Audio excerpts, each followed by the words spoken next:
Hi, everybody. Welcome to another episode of Mormonish. I'm Rebecca. And I'm Landon. And we have an absolutely incredible guest on tonight. We have the amazing Simon Southerton. How are you tonight, Simon? I'm very good, Rebecca. How are you? Oh, we are excellent. Thank you so much. We are in completely different sides of the world, but we were able to find a time that we could come together. So we really appreciate you being on Mormonish. Yeah, no, it's very nice to join you. It's about 11 o'clock in the morning here. I think it's about 7 or something where you are.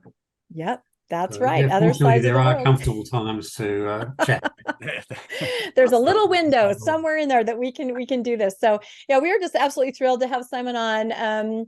I mean, Landon is going to read his bio. I think we'll start there, even though I feel like he doesn't really need any introduction, but we will go ahead and do that just because as a formality to get it out of the way. So Landon, if you can go ahead and do that.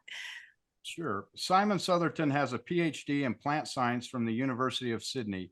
He led forestry molecular genetics research at Australia's National Research Agency, CSIRO, from 2005 to 2014. Simon resigned from the LDS Church in 1998 while serving as a bishop after reading scientific research that showed American Indians do not have Jewish ancestors. He was excommunicated from the LDS Church in 2005 after publishing Losing a Lost Tribe, which raises serious questions about the historicity of the Book of Mormon. Simon has been a vocal critic of the Book of Mormon and its racist narrative for over 20 years and is openly critical of the LDS Church whenever it is involved in hiding the truth. So I think most people know you for your DNA work and your genetic work with the Book of Mormon. And so we're thrilled to have you here, Simon. Thanks, Landon. It's good to be here. Yeah, and I think that's true. I think usually when you see Simon on a program, it is to talk about DNA, and we just actually invited him back on to talk about that another time. But today, we're going to talk about something that we've noticed all over social media recently. I mean, it's always a hot topic, and that is membership numbers of the LDS Church. How do we track them? How can we find them? What do we think they are? Are people leaving? Is it status quo? Are they gaining members? Where are these members? There's all kinds of questions. And recently in social media, we've been seeing some posts, some information about that there may be some ways to kind of figure this out. And Simon is kind of cutting edge on top of this and agreed to come on tonight to just kind of talk about that. Let's talk about those membership numbers. Let's talk about that demographic, and let's just dive into that. So he has kind of an amazing slideshow to go through with some of this information. And I know this will be really, really interesting to our viewers and listeners. Yeah, and it's really kind of silly that we even have to do this because the church knows exactly what their attendance figures are. Yeah. However, they don't want to share those for some reason. And so that's why we have to use different technology to try to figure out what those numbers are and whether the church is actually growing like they want to lead you to believe, or whether their numbers are declining. And if so, where are they going up and where are they going down? And I think Simon has the answers to that for us. Well, of course, only the partial answers, because as you said, the church knows. This is the frustrating thing about this whole topic we're talking about, is that the church knows the numbers. I mean, we know that the ward clerks are going around every Sunday and counting the people that are in attendance, and I think they get a report every month on the true attendance globally. And that's what they've been very, very good at hiding from us. So, and they used to report that, correct? They used to report that in conference. Yeah. I mean, back when I left the church, I mean, they were even before I left the church, they used to give very comprehensive statistical reports in general conference. And so even the number of deacons that the church had, and teachers and priests and all that sort of stuff.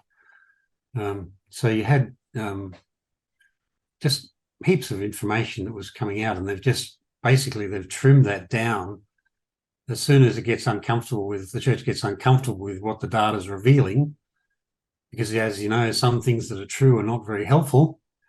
As an apostle once told a bunch of very shocked historians, but the church you can't. I mean, they're very consistent. The church leaders are very, very consistent and very predictable. If there's history they don't like, they hide it. If there's facts they don't like, they hide it. So yeah, it's sort of been a little bit of a hobby horse of mine for a number of years. So I've been tracking this for probably back to the year 2000. Very soon after I left, I've been interested in what the true attendance is. So I'm not a one-trick pony. DNA, yes, I'm very interested in DNA, but the growth topic is very fascinating because the church has been spectacularly successful in hiding. And if you ask them, most Mormons in the street would think, yeah, I belong to the fastest growing church on the earth, and it's just amazing, blah, blah, blah. But the truth is that the church is more so, I think, than many other churches is in deep trouble. So there's collapse going on. It's almost unheard of in the church. I think there's more collapse going on in the LDS church in the US than most other churches. But one of the pieces of data that I think contributes to members believing that the church is just booming is, of course, the temple construction. And if you throw up that first slide, Landon, this is what scientists would refer as exponential growth, right? So it's like every year, every decade, it's sort of almost doubling the amount of temples that have been under construction.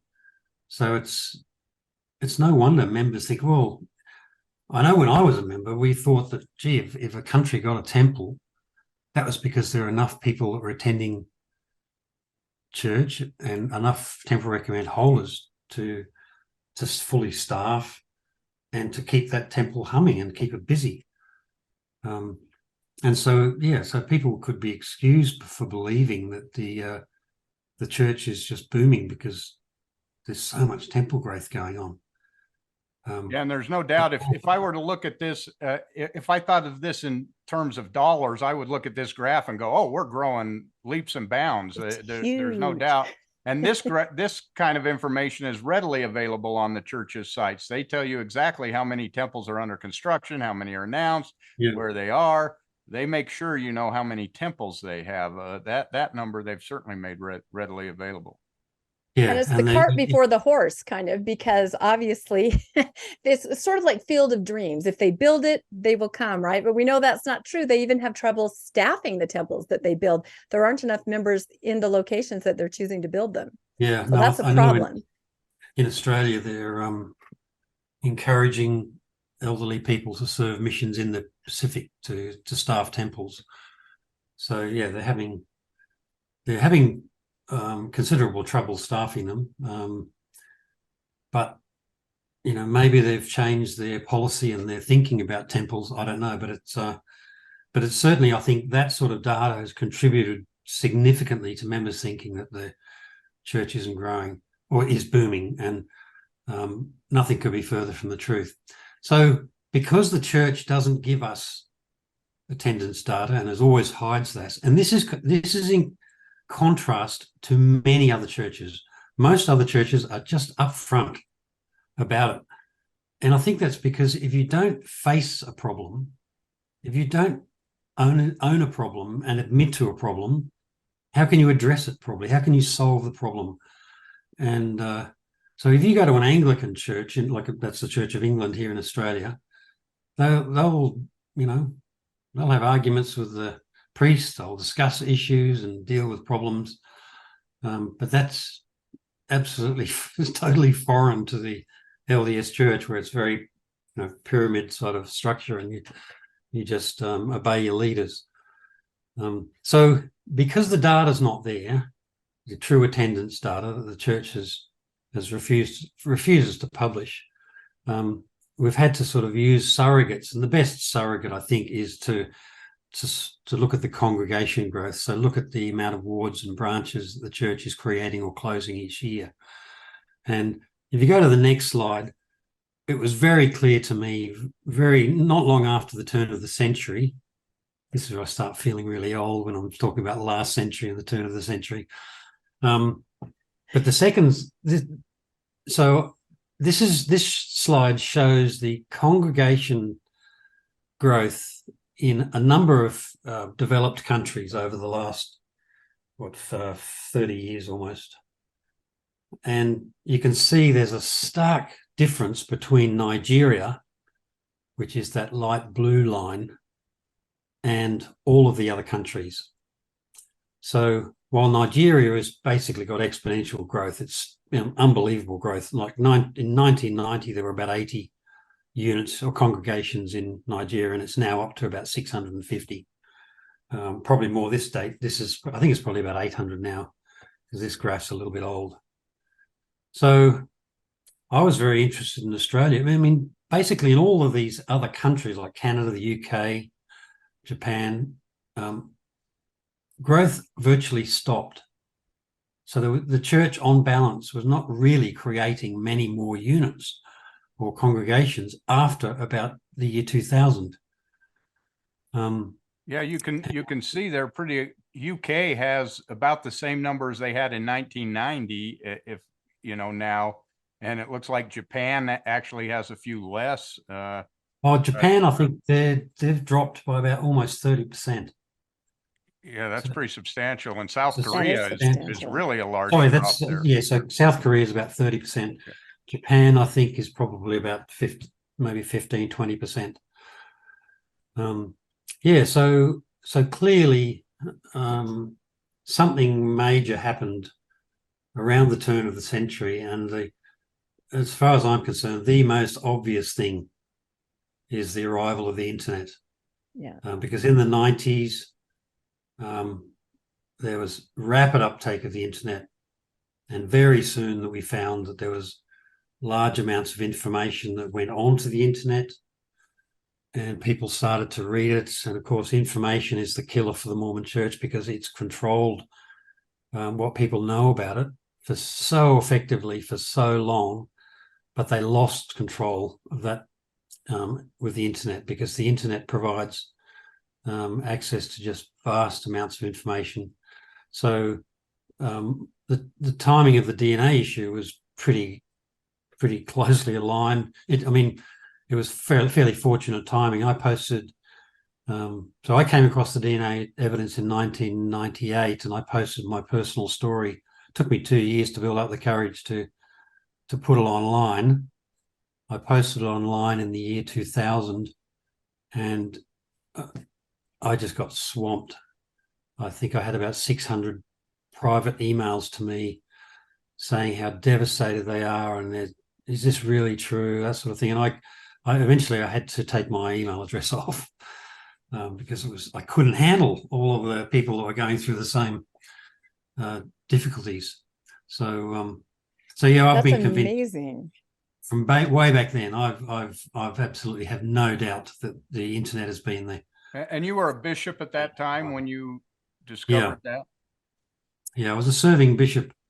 It's quite a fascinating story, or for me, a very profound story, because I went for 2 weeks looking at the research, but I was a firm believer. I was a bishop, and I was working in my butt off as a bishop, and I firmly believed the Book of Mormon was true. But at the end of 2 weeks, I firmly believed that American Indians had no Jewish ancestry.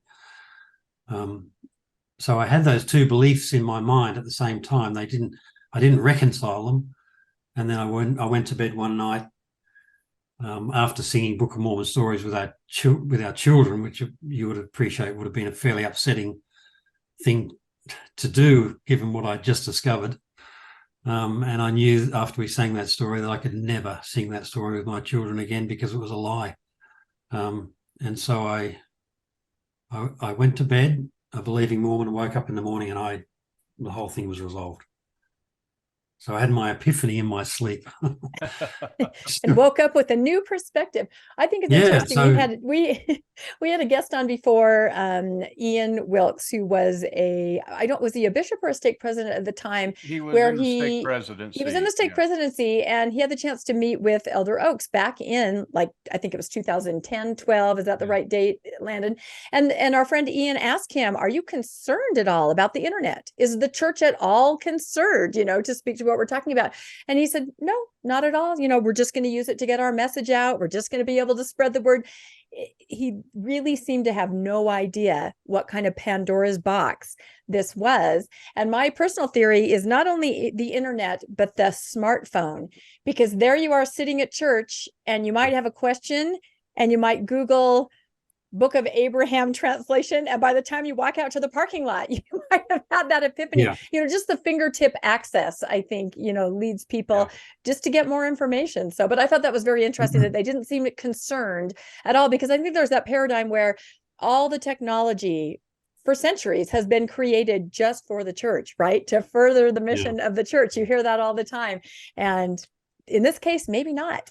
Although you definitely see that they're not afraid still, I think, because they put so much money into SEO. Yeah, SEO. Controlling the narrative so that the first 30 things you find on an internet search come from them, not from somebody else.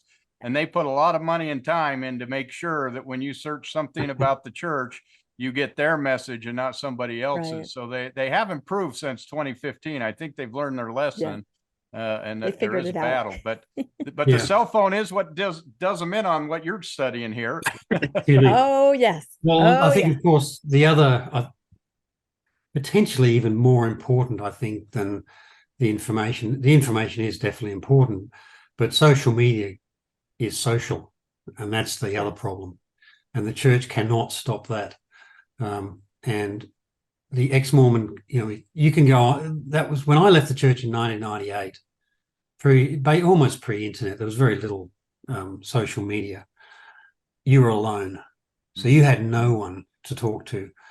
Now, I got a lot of responses from people personally to my story in 2000, but in the 90s or 80s, if you had doubts or problems with the church you'd uncovered, and you'd read some of the apologetic rubbish that they publish, and you wanted to talk about it, you had no one to talk to, particularly in places like Australia, where we're so distant from the Sunstone and the other sort of nuanced type communities.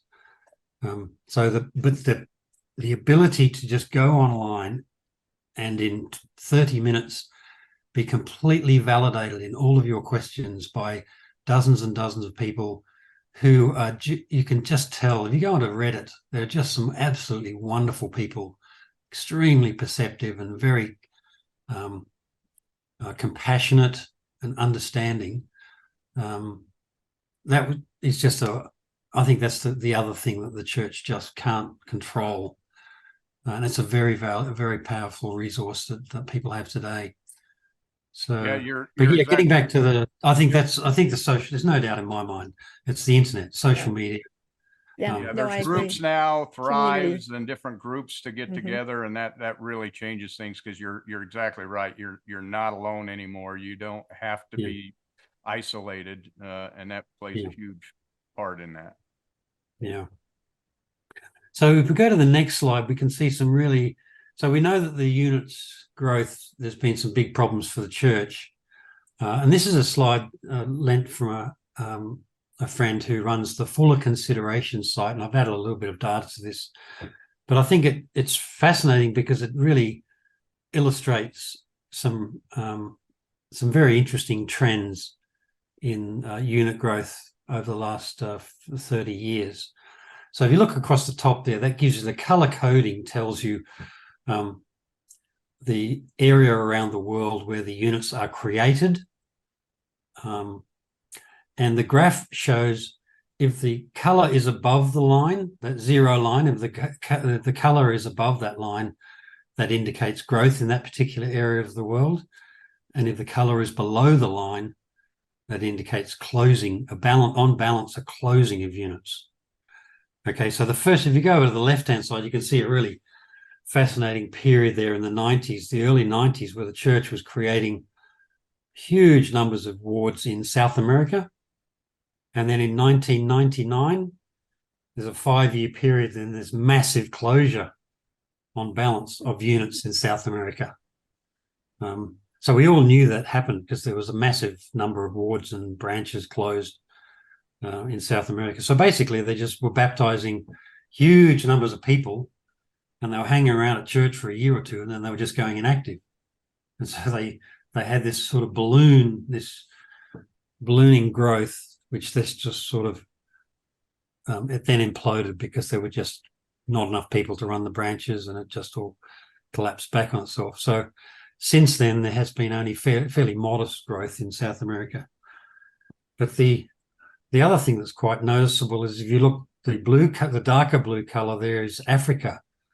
So for many years, there was only minor growth in Africa, but around about 2010, we can see very significant growth in Africa. Now, this is mostly in West Africa, so places like Ghana and Nigeria. In fact, 90% of the growth in Africa, I think, is in Nigeria, something like that. Most of it's there. But there are some very interesting years there, 2 years, in fact, where there's very, very minor growth in the number of units. So if you look at the year 2018, you can see on balance, only 30 units were created. And see how there's the green below the line? Yeah. So that means on balance in North America, there were more wards and branches closed than there were created. So, and in fact, but I'm guessing they didn't mention that in the statistical report at conference. I'm guessing they were able to convey information that made it sound positive, yes, even though this was the reality, because there's the reality a was way that they do that. Yeah, in 2018, if it hadn't been for Nigeria, the church would have reported negative numbers for unit growth. The church is absolutely determined to stop that because they don't want people to see it's getting that bad. And if you look at 2022 again, that is a year when only on balance, so this is just last year, on balance 15 units were added to the church. And again, Africa has essentially saved the church from having to report negative. When you say 15 units, that's wards, that's branches. It's wards or branches. Okay, wards or branches. Yeah. So this is only congregations. So yeah. Now, are there any games being played here? Because I see in 2018 we see that they're actually losing in North America, and then all of a sudden the next year looks like there's 400 new wards created or new units, and a large shell game. Are they shuffling and moving or making smaller wards so they can create larger ones to make the numbers? Well, no, there are games being played, and I have my theories about what those games are, and we'll talk about those in a moment. Okay. Because I think it's quite fascinating. So one thing we know is for a fact that the church hates reporting anything that looks bad. Okay, so they will stop stuff being reported that's negative. So, but the other interesting thing in this is that I don't think the church reported any data in 2020. So the growth that you see there in 2021 is actually the sum of the growth since 2019. Oh, so 2 years. Yeah. Do you feel that the church sends missionaries to places that are declining to try to buoy them up, or do you feel like they send them to places where they can catch fire with what's already happening? I'm always curious about that. I think they just send missionaries wherever they're allowed to. Yep, that's true. Ask my son in Missouri. And some times they send them where they're not allowed to. I know seveol countries where they put them in and they don't have the visas right and stuff, and they have to come in and out, and they actually run out and they tell the missionaries, "Oh, it's okay, we'll get you one." Yeah, well, I was chatting to Nemo the other day, and it was interesting to learn that he was actually called on a mission to the London Temple. This is a 19-year-old, 20-year-old man. To staff the temple. That seems, he had to do lots of that is a prediction, that Landon and I had when we were thinking about all the temple growth. We thought, okay, there's also a big push in senior missionaries right now. So I agree with what you said that, we're going to call them and have them staff the temple. But we also thought, I wonder if they'll just now start with, because proselyting is kind of a bunk. It's not really working.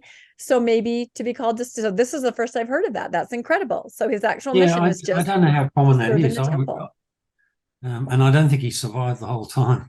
Well, I couldn't have survived no. Well, service missionaries too. Yeah, service missionaries are serving, staffing the temple too. But it's so interesting. We've got a theory that they're going to staff all these temples with senior couples to try to keep the senior couples in and give them purpose. They'll call them on missions to go from their house to somewhere else to work in a temple that they just opened somewhere in the world to make it look like they have a temple, Well, but they need to import people to staff it. So, yeah. Well, I think that seems to be what they're doing. That was from what I've seen. That seems to be what they're doing. They're calling people to just temple missions to fill the temples up. So, but yeah, look, I think if I was to summarize that graph, really the most important message I think is that in it's developing countries, the two previous graphs, in developing countries, the church is in deep trouble and it's declining, and it's got so they're closing up units.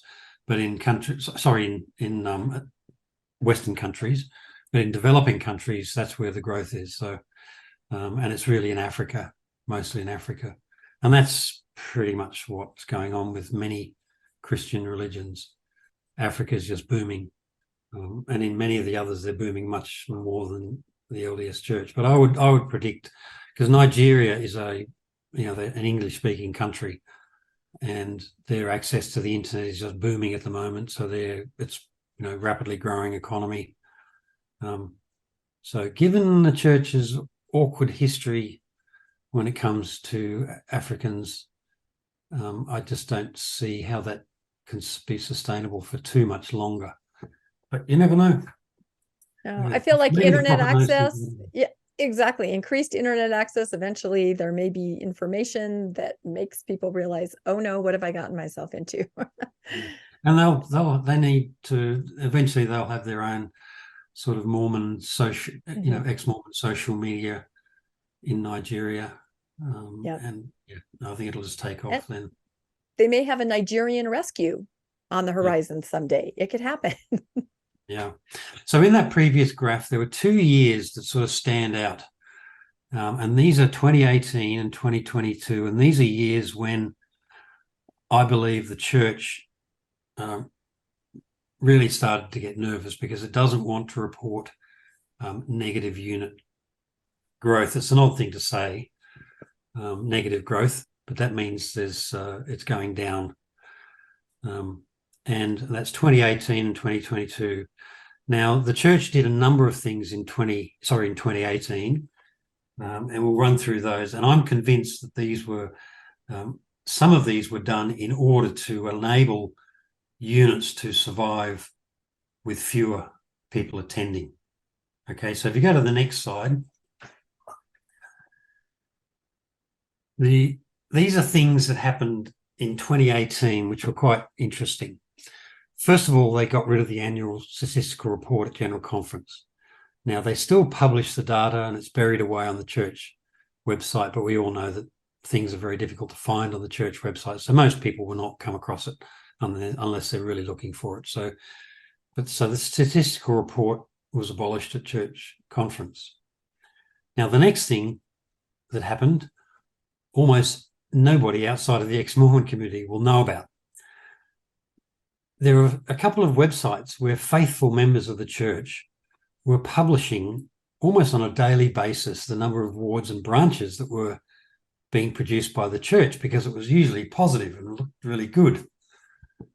Well, these webmasters, a couple of them received a letter from Curtin and McConkie requesting that they stop publishing the weekly congregation data. sure, that was a cordial letter. Oh yeah, I bet you they get a were lawyer. You get a letter from a stunned. lawyer telling you not to publish stuff. That's a serious threat. What? I mean, and they were probably so confused. They were probably like, well, what? I'm bragging about my church. I'm getting the information out there. I wonder where those people are today. That's my question. Those websites are still limping along. They get the annual data. They get annual data, and they talk about that. But they're smart Latter-day Saints who are trying to look at the data, trying to find, and they're making helpful suggestions to the church to improve the problem, to help resolve the problems that the church is facing. So that was another very unusual thing that was done in 2018. But also in 2018, Sunday meetings were shortened to 2 hours. So that reduces the calling burden for a ward, because you've got one less hour that needs to be filled with very fascinating gospel doctrine meetings and all that sort of stuff. So And then, of course, the major one was they abolished almost half of the priesthood callings in a ward. So high priests and elders were combined. Young women's presidencies were abolished. And the consequence is you can run a unit on a much smaller number of people. Okay. Now, there were wards where they've got plenty of people for leadership positions, but they got rid of the young men's presidency.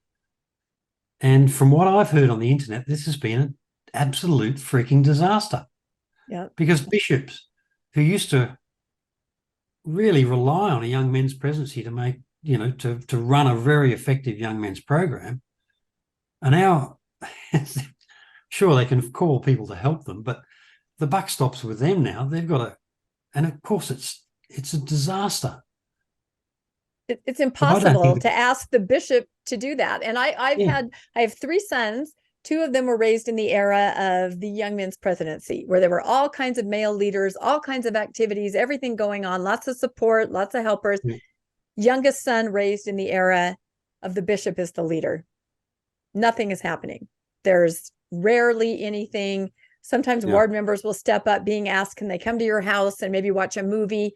Nothing like the organizational powerhouse of the young men's program prior to that. So I'm not sure what they're trying to do by that, but they definitely do not have the connection to the young men that they used to, just in my anecdotal experience with sons. Yeah. Well, I believe they did this in order to hide the collapse. I believe the leaders were so desperate to not close units that they made it possible to run a unit on smaller staff numbers. I believe they're that short-sighted. And they've created an absolute disaster in the young men's programs around the world. The other thing I should mention is that when Curtin and McConkie sent out that letter to webmasters, one of the webmasters thought, well, stuff you. And he found a clever way to get into their site and get the data. And he was publishing ward and unit data up until about 2020, I think. I'd have to check on that, but around about 2020. And what the church then did was they changed the way they restructured their website where they were releasing this data, and so that he couldn't access it. So it was very difficult for him to access it. And so he just gave up because it was just far too much work. I mean, one thing you can do is you can go onto the LDS Meeting House the Meeting House Locator website. And you can take an image of the world, basically all of the countries, and see what changes are made day to day or week to week.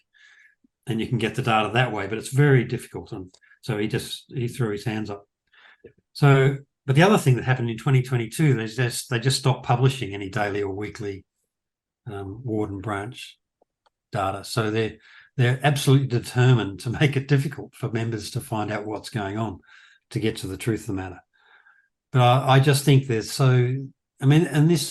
got this policy of exclusion that came in, it's a knee-jerk reaction, poorly thought out. They chuck it out there, and then 3 years later or 4 years later, they just quietly undo it. But I think I'm absolutely convinced, given what's gone on in 2018, they were motivated to hide the declining growth of the church. Which is such a short-sighted thing to do, because it's created so many problems. I mean, it was always when I was a member of the church and active in the church, I always got frustrated when they tried to divide wards sooner than they should divide them. Mm-hmm. They would, I was when I was called as a bishop, they just split a ward that had about 180 attending. I ended up with about 120, about 100, I think. I think we got roughly equal numbers, proportions. It may have been about 200 that were attending. But I ended up with about 5 youth. The other ward ended up with about 25 youth. And then they were pressuring me to get a seminary teacher for my ward when they all attended the same high school. It just made no sense, this divide to make the church look like it's growing. But they have been obsessed with this in Australia for years. when the best thing is to have large, vibrant wards with lots of youth, and that really is the best way to the church functions. It functions really well when it's got, you know, very large wards. And I don't think that's unique to Australia. I'm here in Utah, and my kids growing up, we split wards 4 or 5 times while living in the same house. And I was the scoutmaster for years. And every time I'd just get the program going, I'd just have enough boys and they'd split it. And I'd end up with 4 boys. And it's like, how do you have a program with 4 boys in scouting? And it is really short-sighted, because the programs are what the people want. And that's what brings people in. You have strong programs, you have strong wards, your numbers grow. When you have weak programs and nothing for the youth, it collapses. And I think that's what we're seeing is they're pulling the money. There's no money in the ward. The church has hundreds of billions of dollars, but the ward budgets are so small you can't do anything. And then they put so few people in there that you can't do anything. And they're destroying what people go to church for, and that's the social and the community and to worship together. And it just seems like they're pulling that right out from under people. Yeah. So I wouldn't be surprised if there's some change. I mean, I think it's getting pretty much to desperation point now. If there was a mechanism for bishops to complain and get the message through to the higher ups that it's not working, I don't know if they do have a mechanism for that. But look, That's I think very telling. there are enough bishops out there that are going to tell their stake Yeah. president what they think of this program. But it's a common complaint that I'm hearing. So, It is. And I think about oh, now I lost my train of thought. What was I going to say?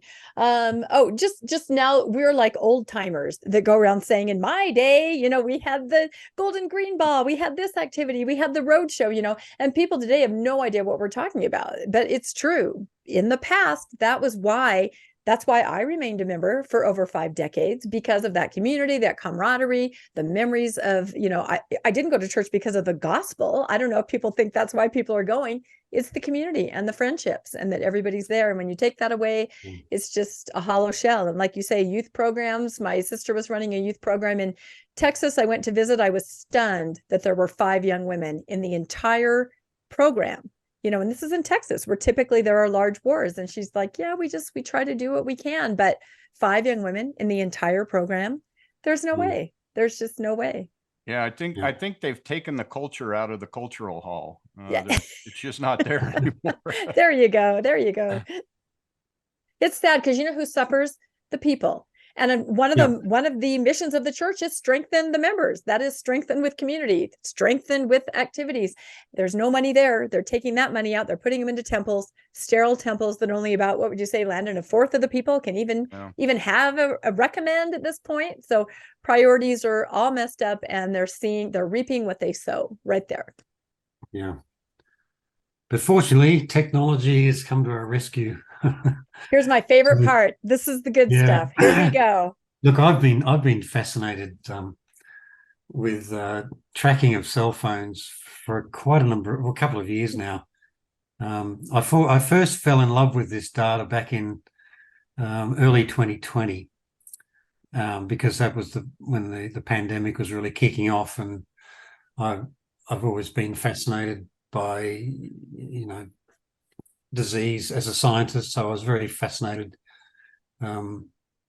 with the responses that were occurring around the world to the pandemic. And but yeah, the capacity to track human populations quite accurately using cell phones is just amazing technology. And this photograph, when I saw this, I was just so amazed.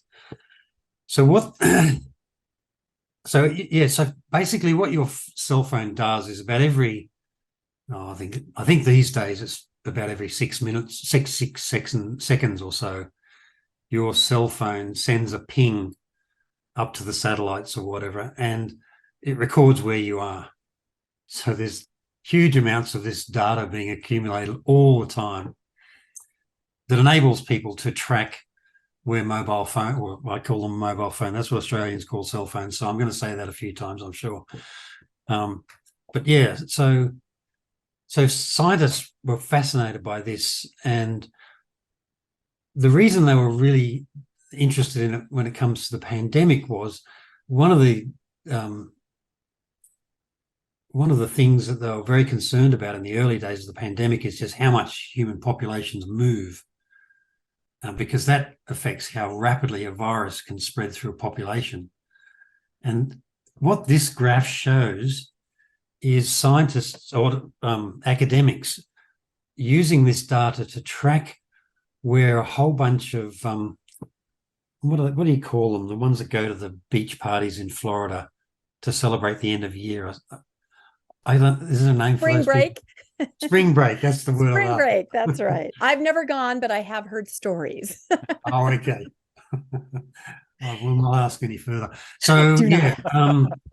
So the spring breakers, what they do is they go down to Florida and they all sit on the beach and pretend they're having a great time. They probably drink a fair bit too. So essentially what they did is they lassoed a little portion of a beach in Florida where there are probably 5,000, and they tracked where the 5,000, I don't know what the numbers were, say it was 5,000. They tracked where those phones went after the spring break, so where they went throughout the US. And of course, you can see they went a hell of a long way. And so if you look right down on the beach in Florida, you can see roughly where the beach was down there. That's that very bright patch. And yeah, so that the Like orange, Miami, South Beach, that area down there. Yeah. Yeah, that's spring break country for sure. Yeah. But the fascinating thing is that if you look at in the data, there's like you see Salt Lake. If you look at Salt Lake, there's a patch right there in Salt Lake, but there's no lines going to Salt Lake. So the people flew obviously from Florida to Salt Lake, then they went home. So that explains those ones. But then you've got this really fascinating one in Canada where somebody's flown back to Montreal, and you can track a line all the way across Canada where this person's driven. They ended up in Calgary. But it's just amazing data. But it just shows you how much information that can be gleaned from cell phones. Fortunately, most of this data this is all completely anonymized, so the people that are accessing this to create this graph are not getting the names of people or anything about personal information. It's just anonymous. They call it anonymized data.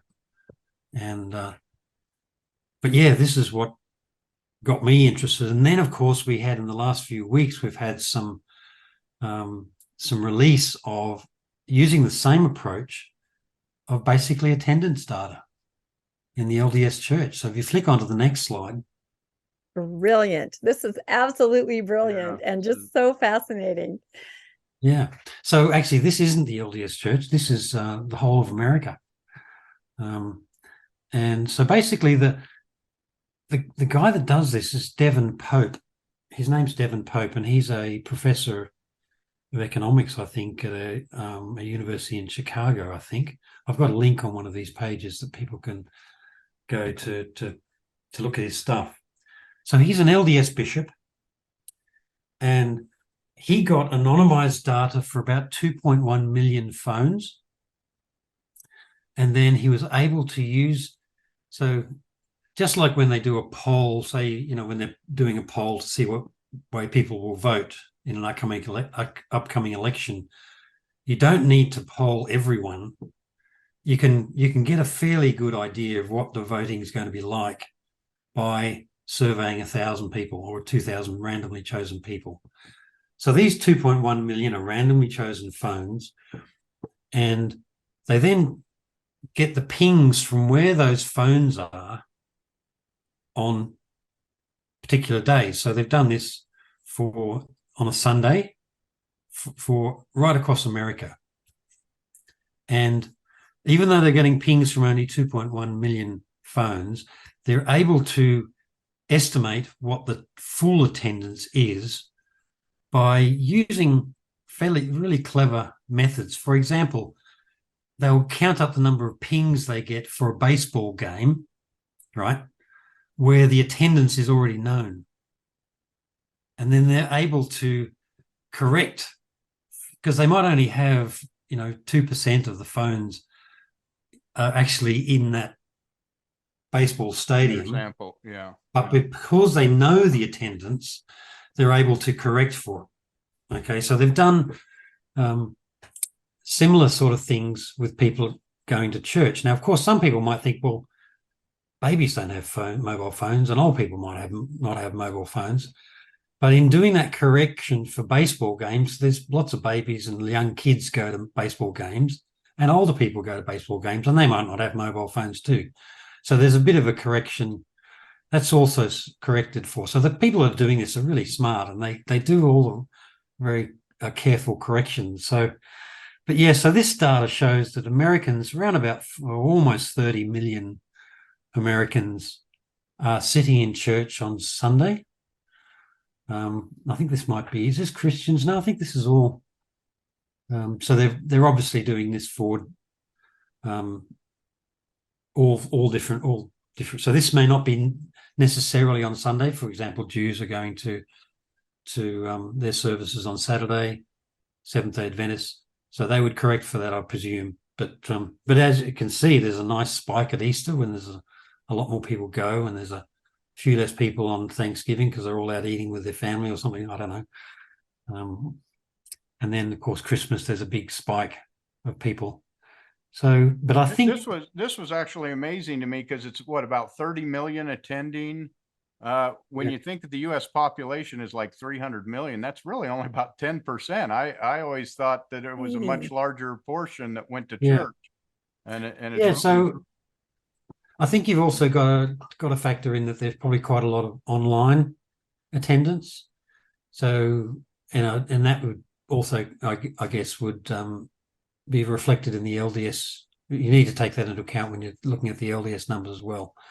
So, but this is actually April to, so this is pre-pandemic. So yeah, in that case, there wouldn't have been online. For LDS, so there would not have been. Oh, there would be online in not in the LDS church, but in other churches. Other churches, that there probably would be a fair few that stay at home and just go to their. But it is less than they get in surveys. It's CEO. There it is. Now we know. Christmas, Easter only. A lot of people are CEO. Yeah, there are a few. But look, I don't know how firm the data is. This is pretty early sort of data, and I think Devin Pope, who published this, he's taking feedback from lots of people. So there may be corrections to this over the next few years. And I think he's got a paper that's going into publication that will have a lot of this sort of data. But it is a really fascinating little window into some human behavior that we just never had before. Because I think people self-reported, I think, that about 40 million were attended at least once a week or weekly. Yeah. But it is less than, maybe people imagine they go to church more than they actually do go to church. But, or they knew their parents were checking up on them. Yeah. So the next slide shows data for the LDS church. And of course, there's no surprises there. There's a couple of online conferences. Boom, no one attends. But this is quite interesting. This is for the US. And he found that about 1.4 million Mormons are attending. That's about 20% of the reported numbers.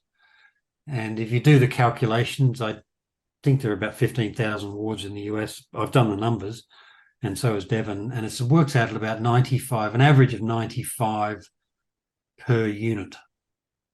Okay. Now this data is pre-pandemic as well. So this is April 2019 to February 2020. Now 95 is a little lower than I would have expected for the average LDS ward and branch in the US. I would have expected to be a bit higher, and I suspect, because Devin is doing an analysis of many churches, he's not looking at any particular unique features of a particular church to do his correction. And I think there could be a tendency in some LDS wards, for the parents to confiscate phones from kids, and maybe some bishops have discouraged members from taking their phones in. I don't know, but I think it's a little on the low side. But let's assume that it's say 20% below what really is happening. It looks like attendance is in the sort of 100 to 120 range, I think, in the US. Now that's pre-pandemic, and we know from anecdotal evidence, and I think the next slide shows even almost hard evidence that the pandemic has had a major impact on attendance, probably 20 to 25% less attendance. So when Devin Pope published his findings on Twitter, people came in and commented, and this is data from somebody who commented there, and I don't know what their name is, it was anonymous, but it's the attendance of, he'd done the same sort of analysis using data in California, and he'd found that it looked like the average attendance in California pre-pandemic was about 130, then it dropped down to about 30 during the lockdowns. And that would have been I don't know what the limitations were in the US. Was it a certain number per? California was very strict with their Yes. lockdowns. So I think they even tried to keep people from going to church, and then a Supreme Court fight, then they said, no, you have to let them go to church. So, but they were pretty strict.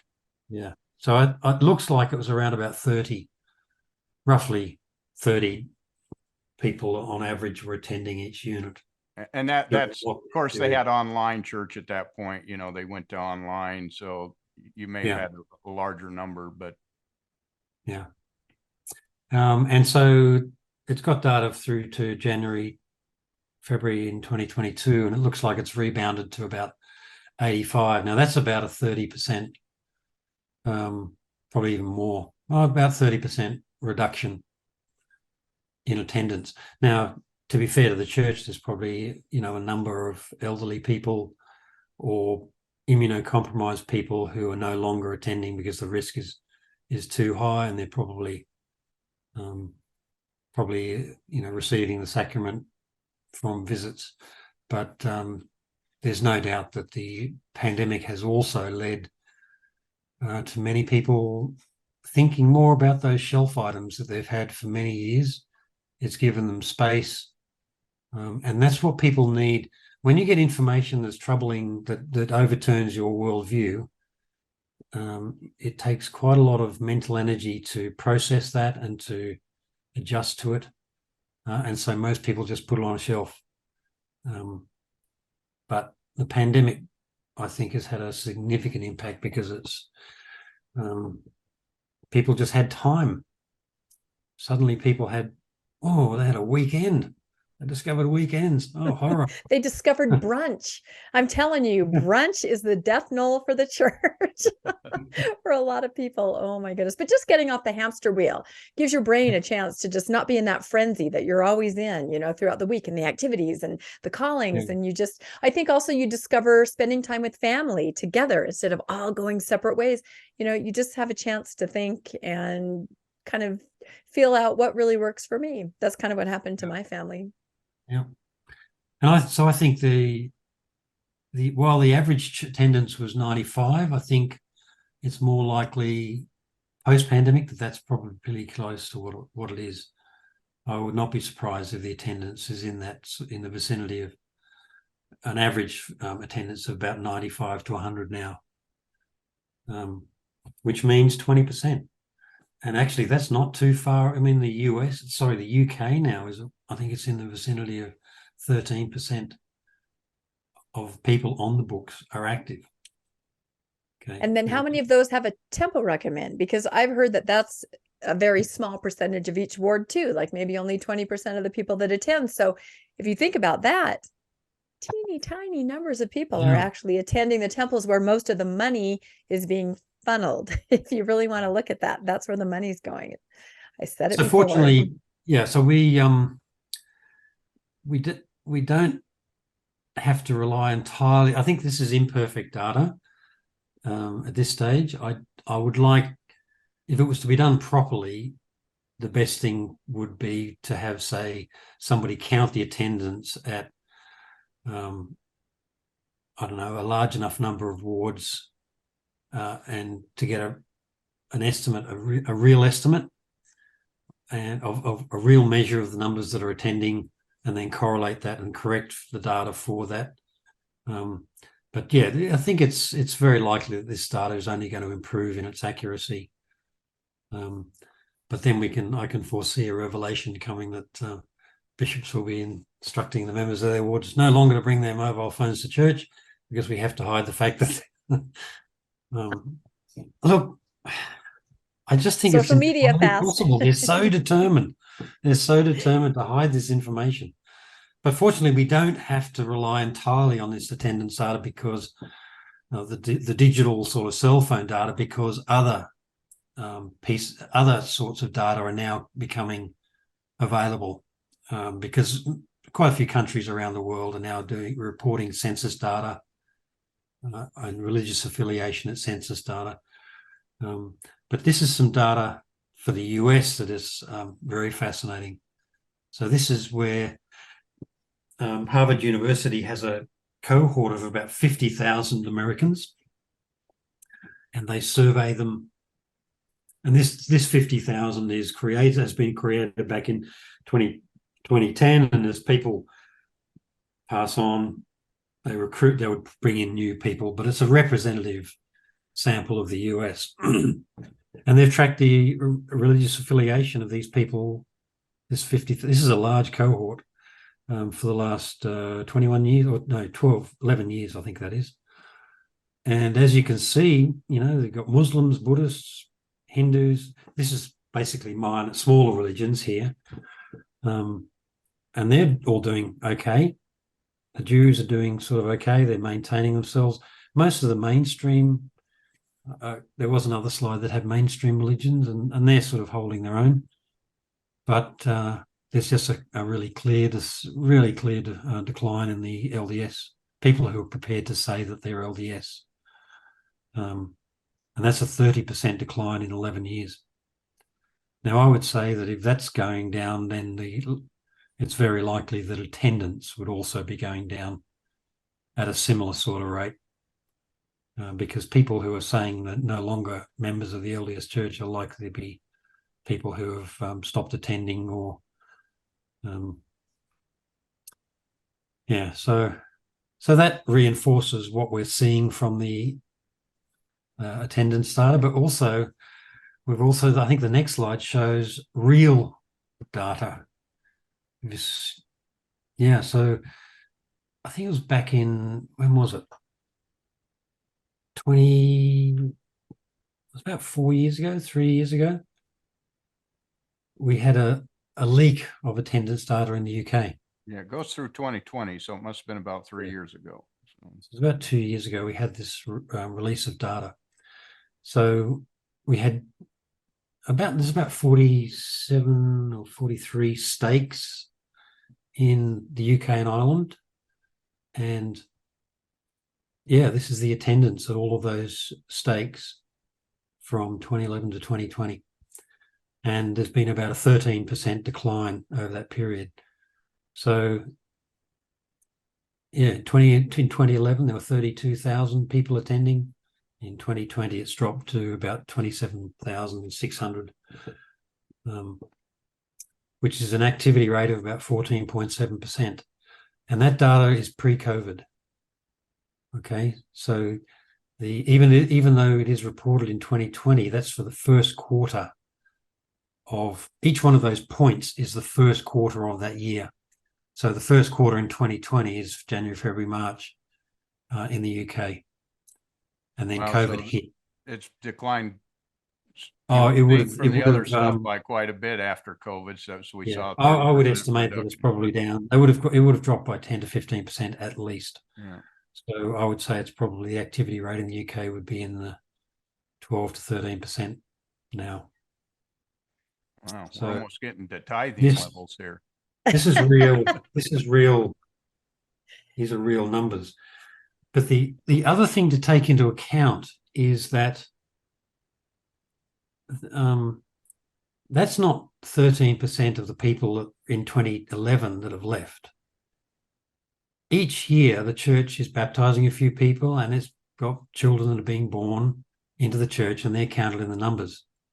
So all during that period there, and we'll talk about some other data in a moment about the Canada and Australia, each year there is about 1% growth, natural increase from children and from, people that are baptized that stay active. So that's not, if you look back at the 2011 population, that's not a 13% decline from that population. The real decline from that population is probably in the order of 17 or 18%. Okay, because there's that natural increase during those 10 years. So it's actually worse than it looks. And I've done the sums. I think if you flick onto the next slide, you'll see some of the data from Canada and Australia. So self-declared LDS in Canada fell by 20% between 2011 and 2021. They were at about 105,000, dropped down to just over 80,000 self-declared. And I think we're going to see attendance will follow the same sort of trajectory down. But I've calculated, taking into account the natural increase of 80 to 100,000 Canadians over a period from 1995, that about 35% of the people that were attending in 1995 no longer attend. So over a third of the church has left during that period, and I reckon it's even higher than that. I think I'm being quite conservative. It could be higher than that. And I think in places like South Korea, where they've 30% of units have been closed, I would be very surprised if it's not in the order of 50 to 60% of the people that were attending back at the turn of the century are no longer attending.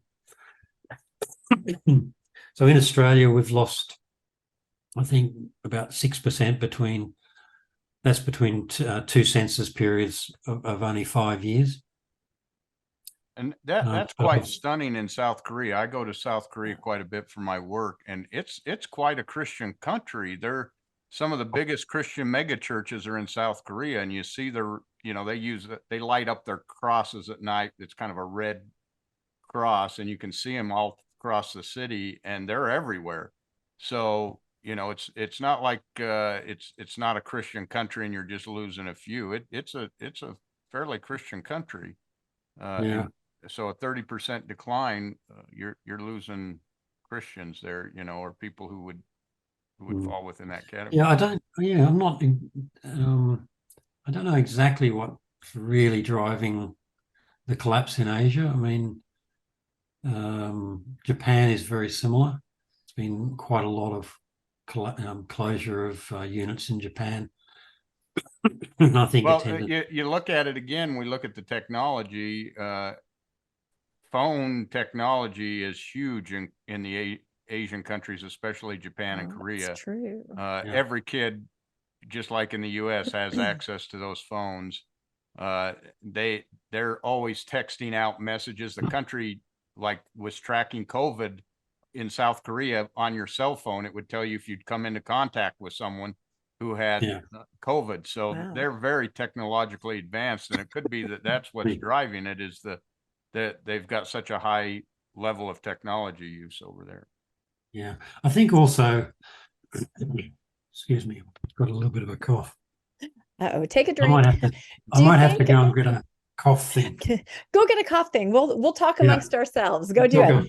Do you think that, so these are people who attendance numbers, but now that's not the same as membership numbers, is it, Landon? Because people that stop attending, a lot of them just stop. They don't show up. So I wonder if that's why they report membership numbers, right? More than attendance numbers.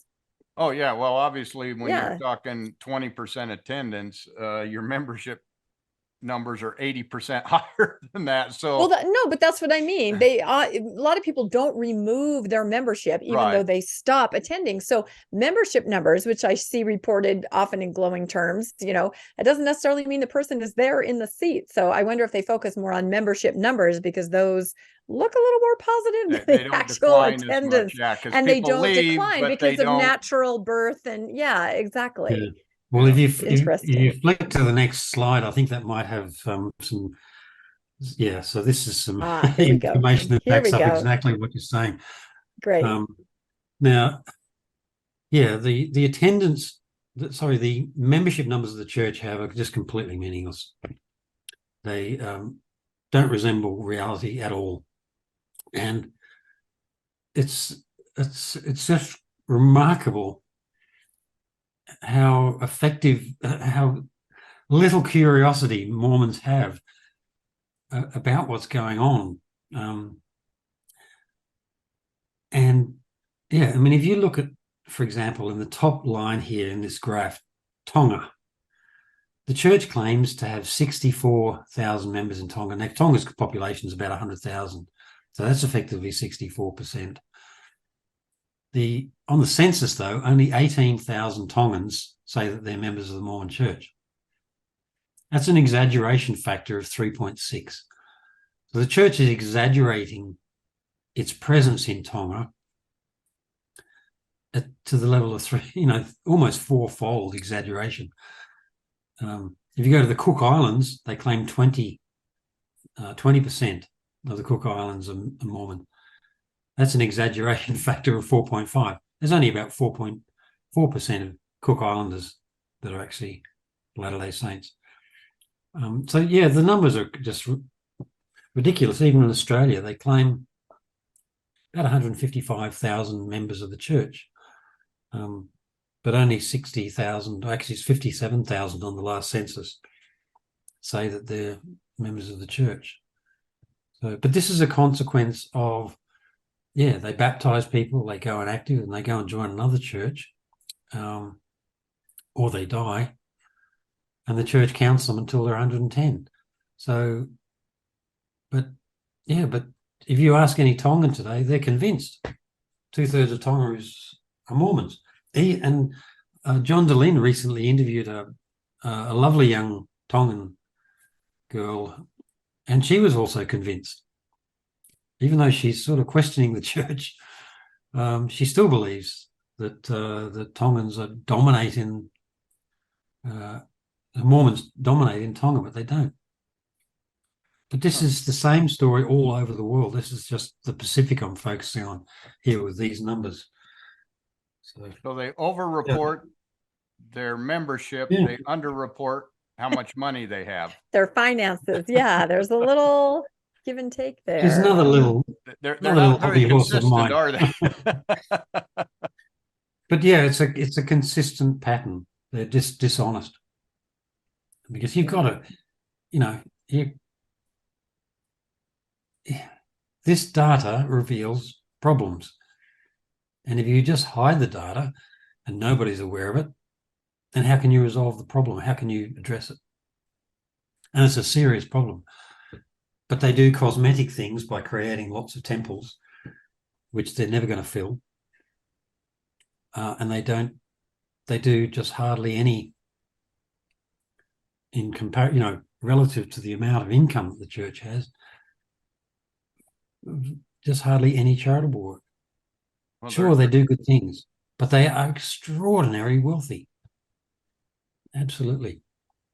Yeah, I always think I've been on a panel on Mormon stories on SEC report and everything. And all of us, Professor Spencer, who's on there, and RFM and John and I, we all say, literally, the best missionary tool would be to become this incredible charitable powerhouse.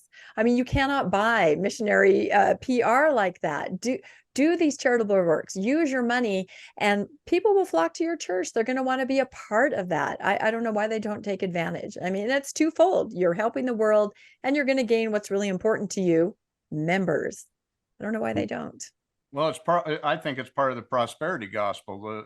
They basically taught that if the church has money, that means it's true, that they're producing all this wealth, God must be blessing them, therefore the church is true. If they actually use that money and aren't producing wealth, the prosperity gospel goes away and people don't see it. But I 100% agree.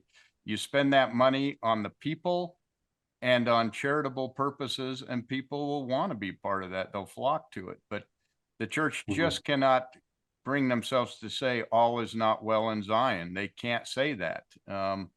And so they have to use every tool they can to try to bolster that opinion that it is well in Zion.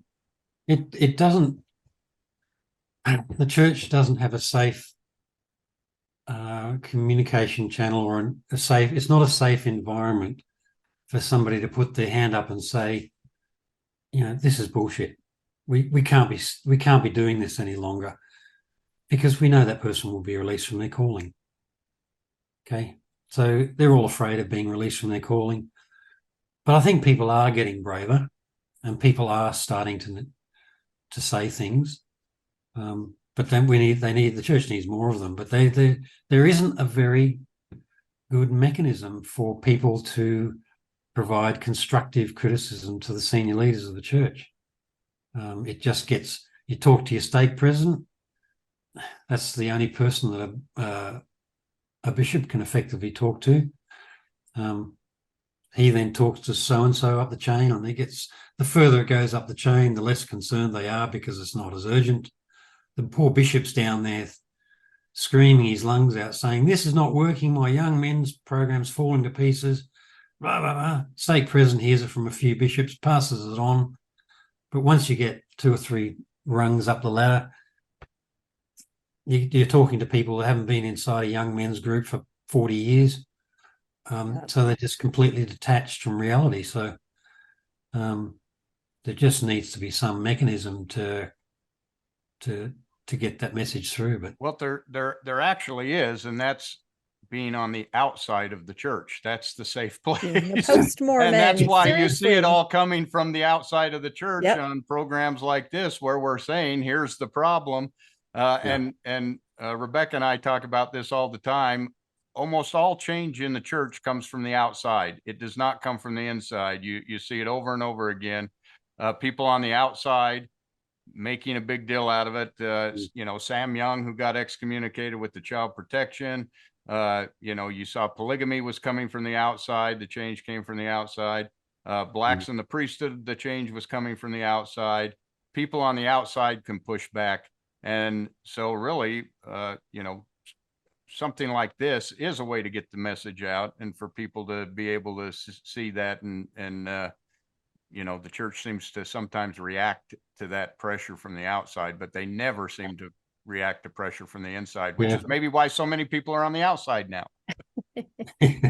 Well, I've actually heard a sitting member of stake presidency say that John Dehlin is valuable because he makes the church better.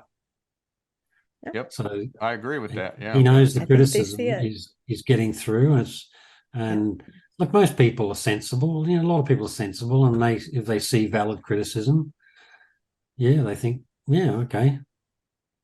But you're right. They just don't have a mechanism. They don't have any kind of mechanism. I look at the November 15th policy, where when it was finally repealed, everyone went, "Oh, thank goodness!" Right? Oh, we've hoped this would happen. Just sitting around and hoping and not voicing an opinion or an objection. We're hoping it'll happen, but no mechanism for change or to even complain, like you said. Yeah. So no, I think it's fascinating. I don't know if they'll change anything. It's very difficult when you've got a prophet there that really does think that he speaks to God and God speaks to him. That's so dangerous. So dangerous. So dangerous, and because he gets things wrong, and they've got things wrong here quite clearly. The change, getting rid of young men's presidencies, was a mistake. And we've done our duty. Many of active bishops who will believe me, would agree with me entirely. Oh, I can't imagine. Reducing the number of callings is just going to burn those people out. you can use them for a Yeah. little while, but then there's no way that you can survive. And you see this all the time, even on post-Mormon Reddit. You have people writing in and going, you have active people writing in and going, this is not going well. Anecdotally, this is not working. And they're crying out for help, I think, because it's rough. Well, I think we've But done our some- duty. We gave a lot of free advice to the church on how they could improve it by, improving their programs and making wards that can function, Yeah. and putting money back into those wards and into those charitable things. That's to me, that's the secret sauce. But somehow I don't think President Nelson or President Oaks really appreciates the opinion I just shared. So Write a letter to your bishop, Landon. It'll go to your stake president. It'll go up and then come back to your bishop. And then you'll get in trouble if you were still attending church. So it's kind of a circle. So, yeah. Look, just to make sure that people really do fully appreciate how evil I am, I rejoice in this. I'm very pleased to see the church declining, because I've known beyond any doubt that the Book of Mormon was fiction back in 1998. I knew. I've never had a single doubt since. And I know that that has enormous consequences for the church if the Book of Mormon is a fabricated piece of history, because what perverted God is going to create a fake history to contain his scripture in it? We know what happened. It was made up by Joseph Smith. The whole thing was made up by Joseph Smith. And I just hate the damage that the Mormon church does to families. I've been alienated from my family for speaking truth. I'm telling the truth. The Mormon church is lying. I'm in that same boat. Yep. Yeah.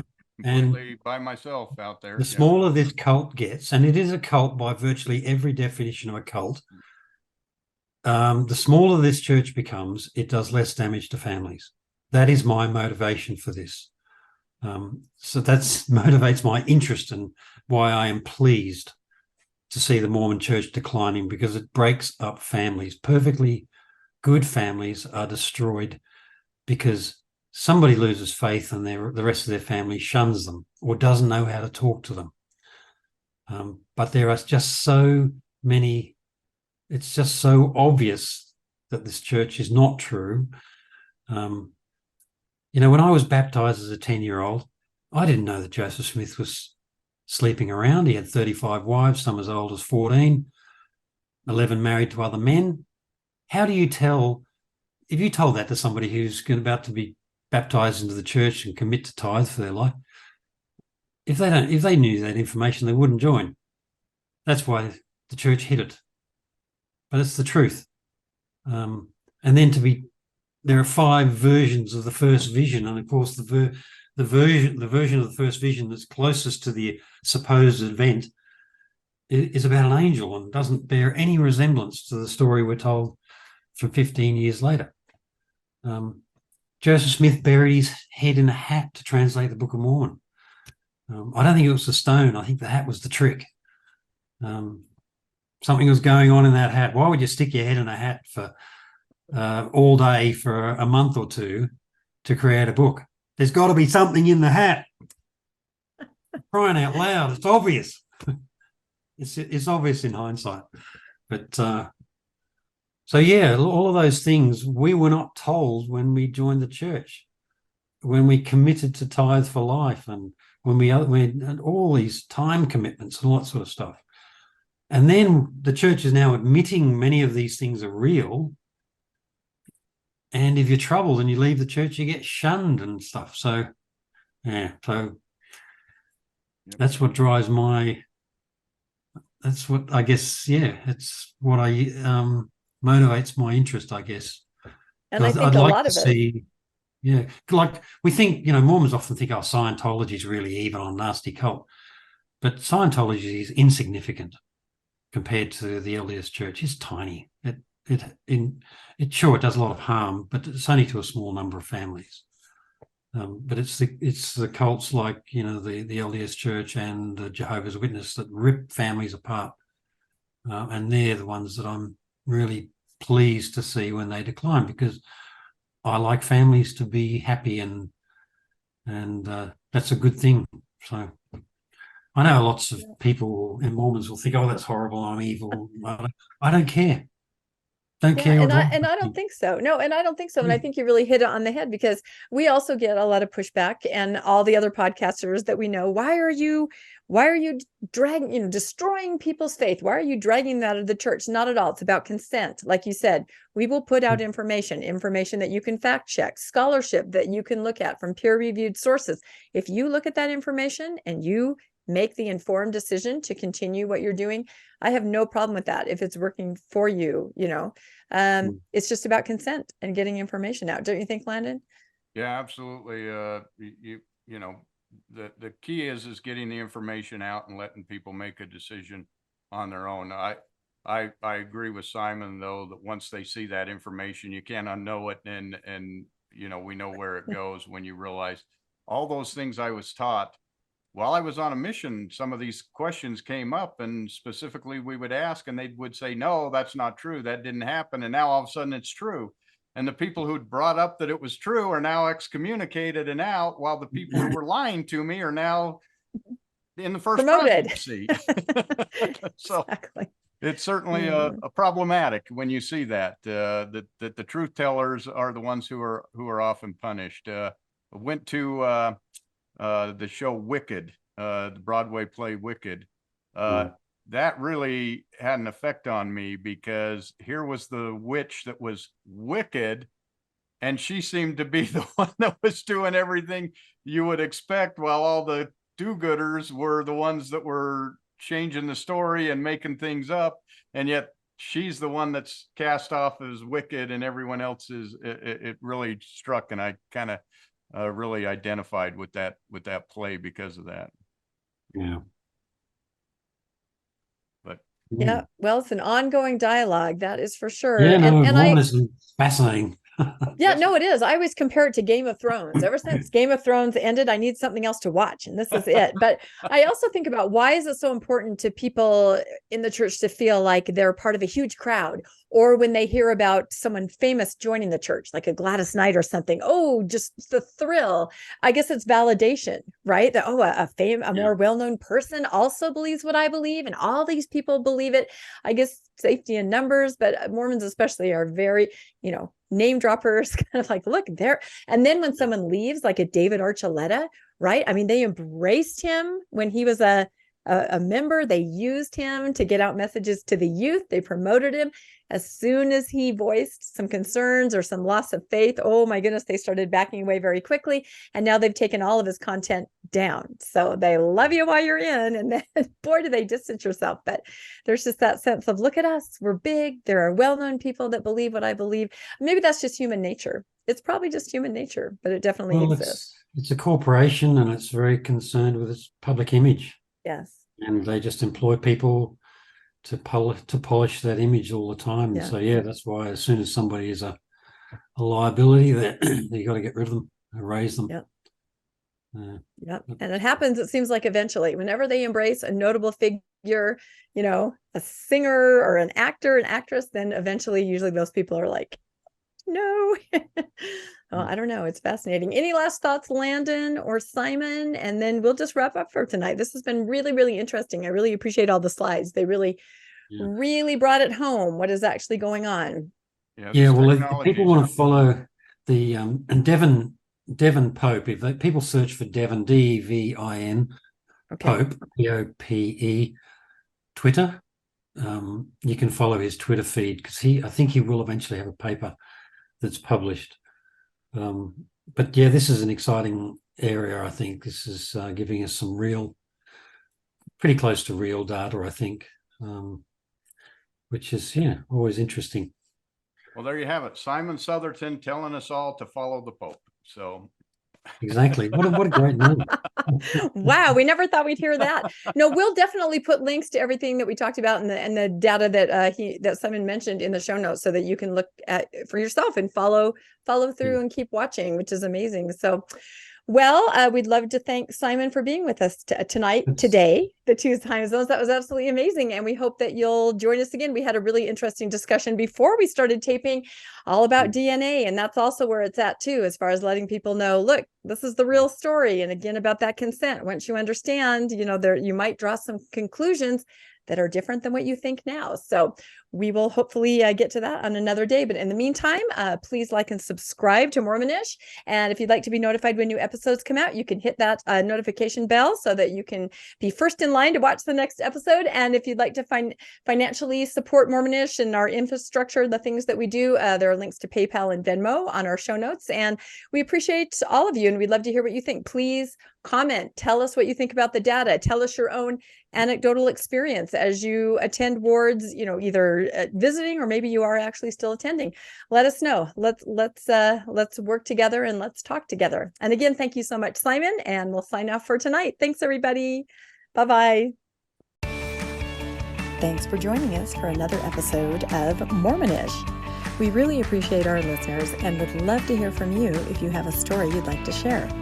You can email us at mormonishpodcast@gmail.com. You can also find us on Facebook, Instagram, and on our website, mormonishpodcast.org. And don't forget to look for us on YouTube and like and subscribe. Keep joyful, everybody.